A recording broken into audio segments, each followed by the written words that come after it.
Behind these bones and bloody tools lies the smiling face of a killer clown. Inside the pharmacy, John Wayne Gacy blends in like a harmless man, but behind his smile lies something far darker. His eyes follow a boy, every movement calculated, every gesture rehearsed. What Gacy doesn't realize, he's already under surveillance. Detectives hidden among the shelves, watching his every move, waiting for the moment he slips. The boy leaves, and Gacy seizes his chance. With practiced charm, he approaches, speaking softly, luring the child outside, a normal evening for everybody else. Yet for this boy, it is the beginning of a nightmare. Unmarked police cars crawl behind him, headlights dim, engines humming. Officers exchange tense look, knowing they're circling a predator. Each block closer to his house, the air grows heavier. Finally, they stop. JC's home, a place the neighbors think they know. But beneath the surface, it hides horrors they could never imagine. Red and blue lights erupt. Police step out, surrounding the property. They knock on the door, echoes like a verdict. Then, an officer raises the paper. A search warrant. And what they will uncover will be darker than anyone ever imagined. As the officers crawled beneath Gacy's house, the air grew thick, so foul it burned their throats. Their flashlights shook in their hands, slicing through the shadows until the truth revealed itself. Bones, human bones, scattered across the dirt like discarded toys, small shoes half buried in the soil, rusted handcuffs nailed to the beams above as if trophies of the past torment. And then, the symbols, strange, carved markings etched into the wood like fragments of ritual no one was meant to see. A clown mask lay in the corner, its paint smeared, its empty smile stained with what looked like dried blood.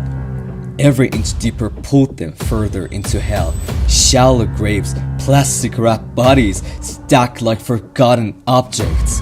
The faces frozen in silence, 33 lives hidden beneath a serpent floor.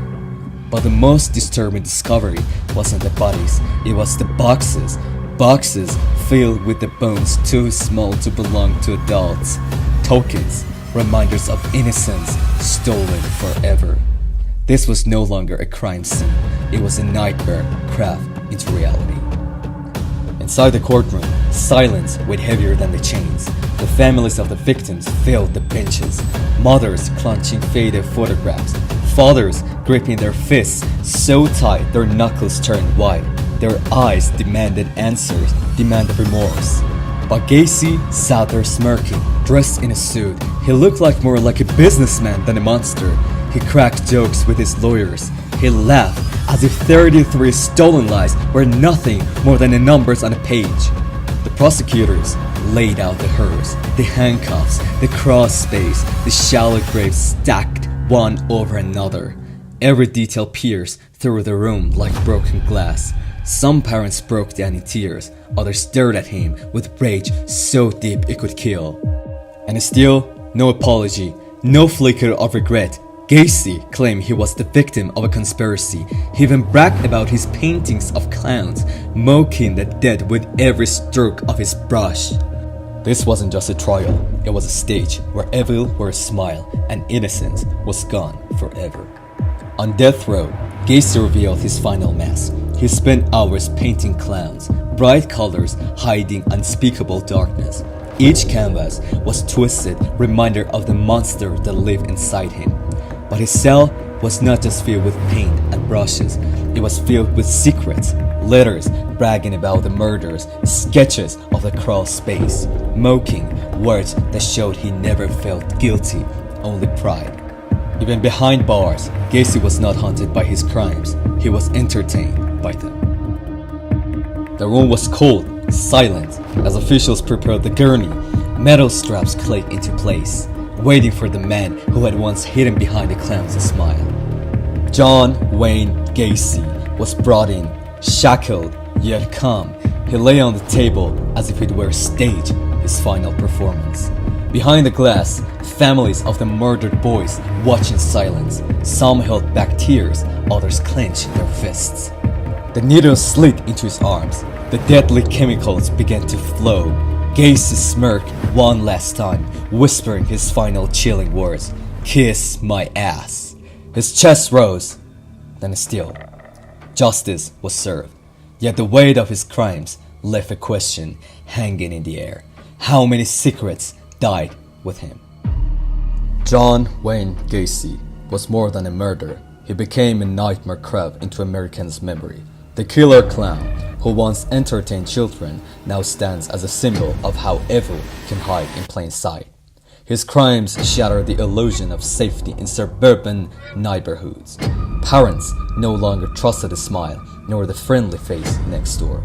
Even decades later, his painted clown masks and chilling words haunt true crime history, reminding us that monsters don't live in the shadows. Sometimes they wear the mask of ordinary men.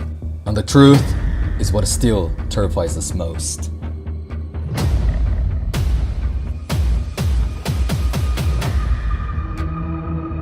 This is John Wayne Gacy. To the world, he looked like an ordinary man, just another face in the crowd. Here, he stands beside his wife, the picture of a suburban husband, but behind that smile, a darkness was waiting to surface. These are the lives he destroyed, young boys with dreams, families who never imagined the horror that would come. Their faces now frozen in memory, victims of the monster who lived next door. And then, the mask, Pogo the Clown, what seemed like harmless fun at children's parties, was in truth the diagnosis of a predator. Each layer of paint hid a killer who laughed while death lingered just beneath the surface. Behind the makeup was not joy, but pure evil. On that cold gurney, John Wayne Gacy took his final breath. Behind the glasses, families watched, some weeping, some silent, witnessing the end of the killer clown. Detectives dragged the bodies from the crawl space, each one a chilling reminder of Gacy's crimes. The night air was heavy with the stench of decay, bones, shoes, twisted symbols of predator's mind, all exposed to the light for the first time. Even hardened officers couldn't escape the weight of the horrors hidden beneath the suburban house.